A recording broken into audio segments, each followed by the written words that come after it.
Hey Samford fans, welcome into this week's edition of the Student Athlete Spotlight presented by Coca-Cola. I'm John McAfoo's happy today to be joined by Justin Stuckey, Jr. on the track and field team. Justin, appreciate you being here and congratulations qualifying for the NCAA Indoor Championships this weekend. Thank you.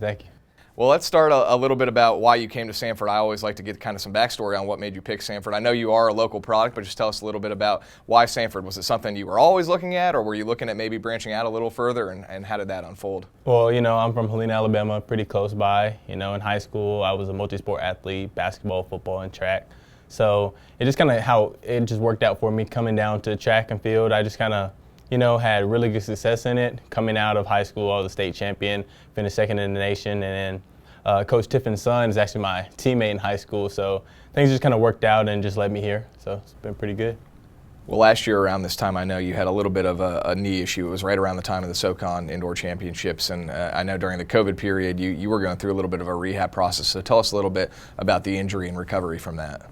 Yeah, so right before the Indoor Championships for the SoCon, I got hurt, but, I just kind of continued to push through that one, and we ended up winning the championship, which was great. And COVID happened, shut down everything. So it's kind of like a blessing in disguise, kind of, if you want to put it that way.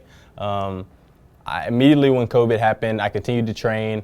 My knee was bothering me, and I just knew, okay, I've got this time. Let me go ahead and get it fixed. So I partnered up with Dr. Casey and talked to Bria, my trainer, and we got things going in May to get things right. I had a slight tear on the side of my knee and continued my hamstring. Lucky for me, I didn't have to have surgery, but I had to have like 5 injections to get everything fixed. So from the time about May until August, I was like down, no physical activity besides rehab. And then when I continued to get back into mode of coming to Samford, John McBride here worked with me hard from August to November, and he worked me, but I'm very thankful for it, and it got me back in gear for this season to reach my goals.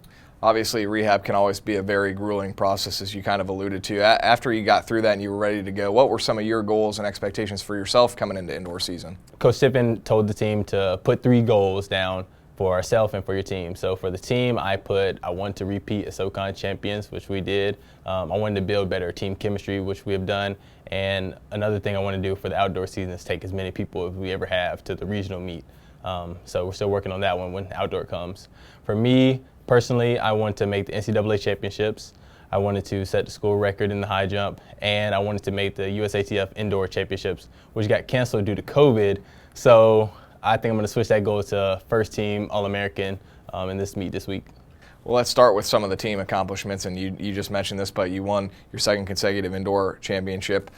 Talk a little bit about the culture of this program. I talked to Rod last week a little bit about it, but you guys just consistently excel year in and year out. How would you define the culture within the track and field program? Very hard working. We come in August with a lot of uncertainty on the table, and you can either run with that uncertainty or you can just like coast, and we ran with it, working very hard. We have a lot of great leaders on the team and just set the standard for what we wanted to do in the SoCon. Last 2 weeks ago, coming into the SoCon championship, I know the guys were talking in the group meet, just kind of like, hey, like we do this, like this is what we do. Like let's go in, handle our business, go home. And that's kind of how the culture was when we got there, and we're reaping the benefits now. And a lot of personal accomplishments for you as well. You've set several personal bests. You set a facility record at VMI for the Indoor Championships last weekend. You tied a program record, and you've continued to climb up the national rankings. So overall, when you look back at your indoor season, I know you got the championship still coming up, but when you look back at the indoor season so far, what kind of sticks out to you in your mind? It's a blessing, man. A lot of people don't know this. Before the indoor season started, I didn't even know I was going to have a season. Like a week before the first meet, there was a big scare, the doctors thought I might have torn my meniscus. And that was like, to me, like, man, I've worked really hard to get back to this. Like, what's going on now? But fortunate enough, the Lord's blessed me to where I didn't have a significant injury. I was able to come through, starting the season, started off kind of rough, but I was able to press through and continue to go. And for me, it's very, encouraging, a lot of big blessings, a lot of accomplishments I've done, but the work's not done. I've been blessed to be able to be in the top 16 and qualify for the national championship. And to me, that kind of blows my mind, but I know there's much more work to be done, and it'll be ready to put on a show on Friday. Yeah, one of 16, as you mentioned, to compete in the NCAA Indoor Championships for the high jump. That's this Friday. The whole indoor meet is Thursday through Saturday, so kind of just walk us through, your schedule. When are you leaving? When do you compete? Things like that. So today and tomorrow I'll be practicing hard, preparing, some light things, a couple technical things. We will fly out Wednesday, get into Arkansas, Fayetteville, kind of, get our minds right, figure out what we want to do. On Thursday, I'll do my shakeout, just kind of get prepped and geared up for Friday. I will compete at 11:30 a.m. on ESPN3, and showtime then. All right, Justin, we're going to end with some rapid-fire questions. We're going to do some about you and then some about your team. Okay. All right. If you were to play a different sport at the collegiate level, what would it be? I would definitely go play football. Definitely play football. Favorite hobby outside of athletics? I like fishing. Or chess is always cool. Song or album you currently have on repeat? Definitely Give You Take Time. Any superstitions? Ooh, that's a good one. I usually at a meet, I definitely think I'm gonna excel and I like to break it a little bit. Lately, I've been wearing the same socks for a meet, so I'll be pulling out those stance socks come Friday. For sure. Dream job? Oh, hey, professional athlete. Post-athlete days, definitely see myself working in the marketing field for a college team or a pro team. And then after that, I already know I'm gonna get into coaching one day, so. Very cool. All right, we're gonna move on to your teammates. Who has the best social media game? Oh, social media game. I'm gonna go with my boy, roommate, Titus Moore. He's kind of TikTok famous out there, so gotta give it to my boy, Titus. Okay, well that can kind of tie into this next one. Who's most likely to be famous?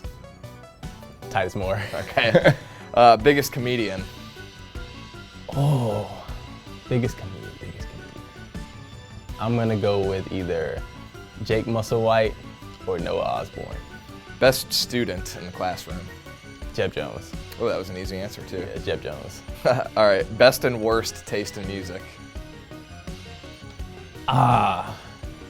We kind of vary. Some days we play music. If you playing country music, I'm gonna have to throw you back there. Coach Tippin likes that rock music. I don't really vibe with the rock either, so. All right, Justin, well, I appreciate your time, man, and best of luck this weekend. Thank you. It's junior track and field athlete Justin Stuckey. Again, he will be competing Friday in the NCAA Indoor Championships. You can watch live on ESPN3. I'm John McApoose. That'll do it for this edition of the Student Athlete Spotlight presented by Coca-Cola.